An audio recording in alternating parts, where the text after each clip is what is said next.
I don't know if you guys are following what's going on with China, with the development that they have going on in China, with their biggest Evergrande. Not even Evergrande. There's a company that's even bigger than that. I think it's called Country Garden or something like that. If you can pull up Country Garden, some weird name. These guys had a 441 billion won revenue last year in 2022. They just missed their debt payment. They literally just, you know how much their debt payment was? 20 million won. They missed the debt payment. How do you miss the debt? 20 million. This is kind of like, by the way, it's a 441 billion yuan company a year. Just missed a $20 million debt payment. That's like you're making, just to kind of put things in context. Tom, can you do the math on that? It's like you're doing. I'm ahead of you. Yeah, if you want to do that real quick, do that. If I'm doing $441 billion, that's 9 zeros, right? You miss a $20 million debt payment. Am I doing that correctly, Adam? So that's like doing what? Take this, take this, take this, take this out. It's nothing. That's like you're making $441,000 a year and you missed a $20 payment. Yeah, it's nothing. That's what they just missed. Yeah. It's supposed to be nothing. Wow. They missed it because they accelerated. So you know in China they have a city in China, the Paris of China. Have you followed this story? The Paris of China. No. Can you pull this up? There's a city in China that is Tuanberg. I think Tiaoducheng. This is a city, Tiaoducheng. They've built every single thing the same way it is in Paris in Tiaoducheng. That city right there. It's Champs-Élysées, identical. The Eiffel Tower, same size, identical. Wow. Can you go pull up some, type in Tiaoducheng, copy paste that, and go to Google, type that in, right next to it, put Paris. By the way, Pat, shout out to your French, the accents. You just Champs-Élysées. Go to images. Okay, monsieur. It's called, having a friend that sat in front of you that was French for a couple semesters. So check this out. Sounds like a nice person. So look at that. Identical. Same exact thing in China. So what are these guys doing? They're spending so much money. Do you know how many vacant homes they have in China right now? Do you know how many vacant homes they have in China right now? Do you know the number? Millions and millions. 65 to 90 million estimated vacant homes. What? And their unemployment right now for ages 15 to 24 years old. 15 to 24 years old, ages 15 to 24. It's around 140 million people right there. It's 22% right now unemployment. Correct. They have so much problems going on in China. Why?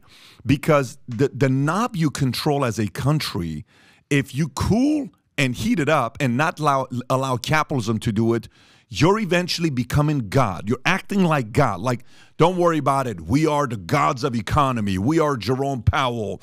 We are, Fed. We are the U.S. government. We are the Congress. We can do whatever we want to fix the economy. And then all of a sudden, you fabricated so much, so much success that China last year lost 10,800 millionaires that left. The exodus of millionaires in China, they're estimated to lose 13,500 millionaires this year. And guess what? Last year in 2022, 400 people in the world fell off the billionaire list. Guess how many was from China out of the 400? 228. Wow. Let me say this one more time. Out of the 400, 228 fell off the billionaire list, and they're out of China. So bring this back to U.S. I think we need to stay at the 7-point mark for a minute. And realtors and loan officers, I would be saying this, the message he gave, which was important. Let's go back to where we were at in the 80s and 90s, and this may be the new norm. This may be the new norm.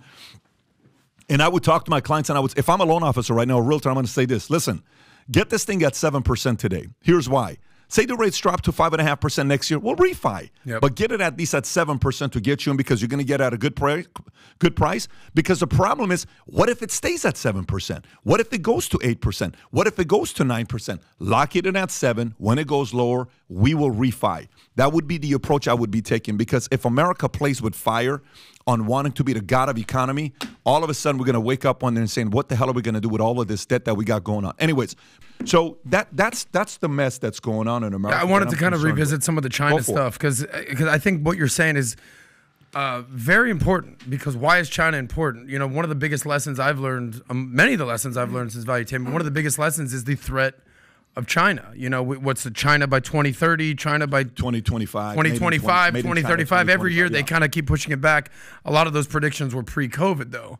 But since COVID, some of the information that they've been so secretive about and they've been playing close to the vest have sort of come to light. Why? Because a lot of people have been examining China. And if you look at the Wall Street Journal, they've actually done a great job. We definitely advocate you reading the journal. But here's some of the headlines of the Wall Street Journal in the last week. Number one, you talked about the unemployment rate of China's youth, right? 21%.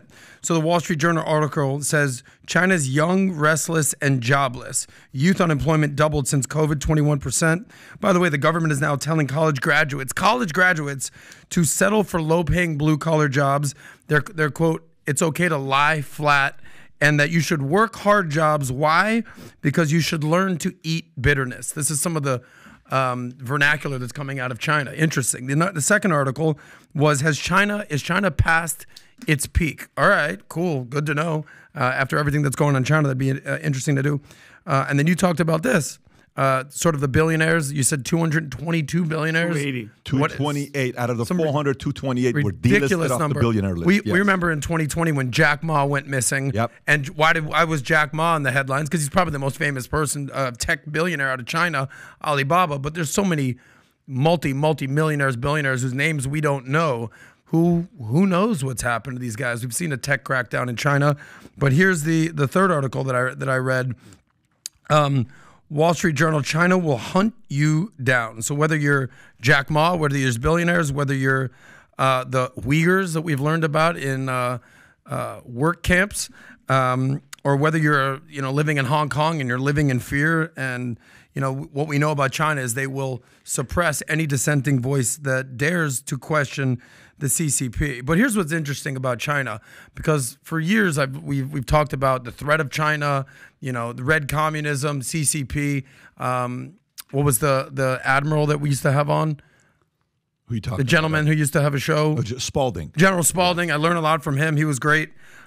Here's what we've seen since China. All right, their GDP has dropped. Their foreign investments have dropped significantly. I want to say it's 14% since COVID.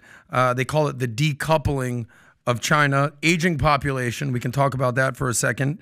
Tourism has plummeted. Who the hell's going to China these days? Nobody. Okay. Foreign investments. We talked about Evergrande and the other real estate firm. What was it called that you just mentioned? Country something. So, they have a name for these cities. They're called ghost cities. Yes, ghost cities. They've basically built up these cities with the expectation that millions and millions, you said 60 to 90 million residences are vacant right now, and nobody's moving there. So these ghost cities are literally empty. Talk about listless vessels. Nothing going on there. But we all know that in China there's no freedom of speech, there's no internet, there's no social media. You can't question the CCP. But let's take a step back and talk about GDP. So we all know that United States is the #1 country in the world, GDP. So we're about, what, $25 trillion, I want to say. China, distant second, 18 trillion when it comes to GDP, right? There you go. So 17, 18 trillion, there it is. And then it's not even close. When you go from 3 to 10, 3 to 12, you go 25 US, you go 18 China, and then you have very far down below that, you got Japan, Germany, India, UK, and France, all in that $3 to $4 trillion range. Then you've got like what I call the twos. You've got Russia, you've got Australia, you've got Italy, Canada, Brazil, Australia. They're all basically below 2. But here's what's interesting. China, as well as they're doing as from a GDP standpoint, #2 in the world, there's actually another term that they call GDP per capita. You're familiar with this? It's like, all right, not gross domestic product that the country is outputting. It's how much per person. Take a guess where the United States is GDP per capita. Don't pull it up, Rob. Versus China. Just take a guess. Per person? Per person, like rankings in the world. So if we're #1 and China's #2, GDP, total GDP, where is it per capita? Take a guess.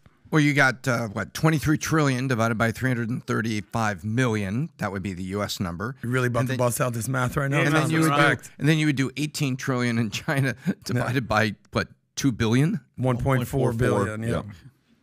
So what do you have? Tell us. All right, nobody wants to guess the rankings? No. All right, fine. All right. My head hurts. Sorry, guys, we want to play this game. So #1 in the world is Pat's arguably favorite country, Monaco, if that's considered a country, a region south of France, south of Italy. So Monaco and Luxembourg, #1 in terms of GDP per capita. So let's move that out of the way. United States holding strong at, #7 in the world.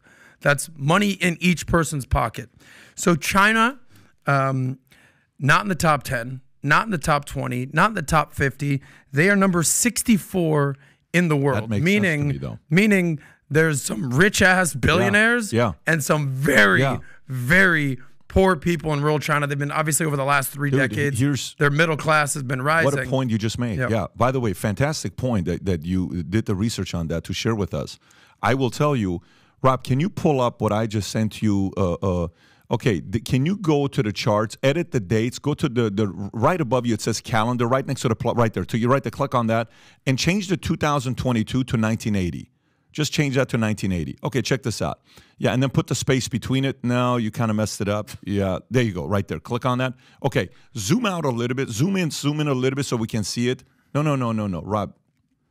Okay, go back to the dates. Okay, there you go. So bring this in so the audience can see this. So this is Japan, and go up. There you go. Perfect. So this is Japan, okay? The perfect comparison of China to see what's about to happen to them is Japan. In the 80s, look at the growth Japan had. This is their Dow Jones. It goes from 5,000 in 1980 all the way up to 40,000 in 1990.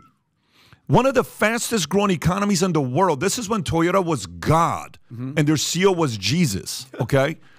Look what happens to these guys when they try to fabricate with fake economy and cheap money, quickly developing everything. Look how that thing goes from 40,000 in 1990. It drops all the way down to what? 4,000, 6,000, and 2,000. Okay, 2002.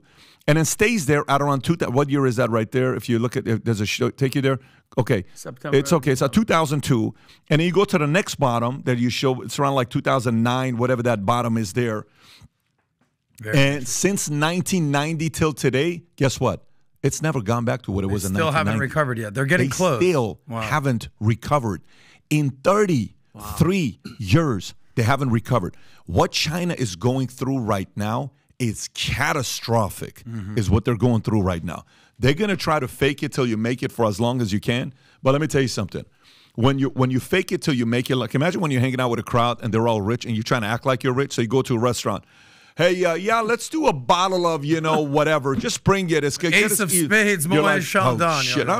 Guys, hey, just bring us all the Toro from the underground area of Japan where only the president eats. Bring us that's like $500. Pat, I'm going to go to the bathroom real quick. Yeah, right back. And then all of a sudden the bill comes out. Guys, the bill is $38,000. Let's split it between 4 of us. Look, man, it's 95. How much you guys? Let's tip this guy. This guy was a good. Let's tip him 10 grand. 50 grand, 12,500 each. You want to give you a credit card? Like, oh shit, what's going on here? You know those dinners you always go to, Vinny? Yeah, my bank would be like somebody's China has been living off of fake money for a long time, and their people are starting to realize, and they're slowly wanting to leave. It's kind of like this. You know how you want to leave the party and nobody knows? Yeah, you're like, you're just gonna leave to make sure nobody sees me here. Boom, I leave. That's kind of what the people in China are trying to do. They're trying to leave China without the government or the economy knowing, to go to a different place and try to take their money out quietly, but you can't take your money out quietly. It's called an Irish exit. Let me say one more stat, and then I'm going to hand it over to my guy, the BizDoc, who you know he's going to give you some good stats. The last thing that I think we should bring up is everything that you've highlighted with India. This past year, India has now officially surpassed China as the world's most populated country. I think India's at 1.5 billion, I want to say. China's at 1.44 in that range, whatever the number is, depending on how many people are missing this week.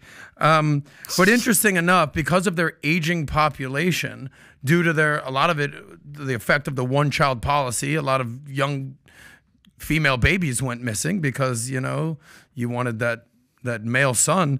Here's China's population in the next 100 years. It's expected to go from 1.4 billion this year to 1 billion by 2080, okay, to below a billion, 800 million by 2100. So in the next 100 years, there you go, boom, stats right there.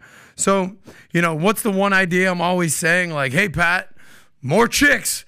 Sozcast, by the way, tuned in today at 4 o'clock. You're not helping, though. You're not helping, though. No, you got to make kids. So until you have kids, man, I want to see. Don't make Adam this personal, Jr., Adriana Jr. sitting next to you. We're working on that, Pat. There might be a couple baby mamas, but let's not deviate.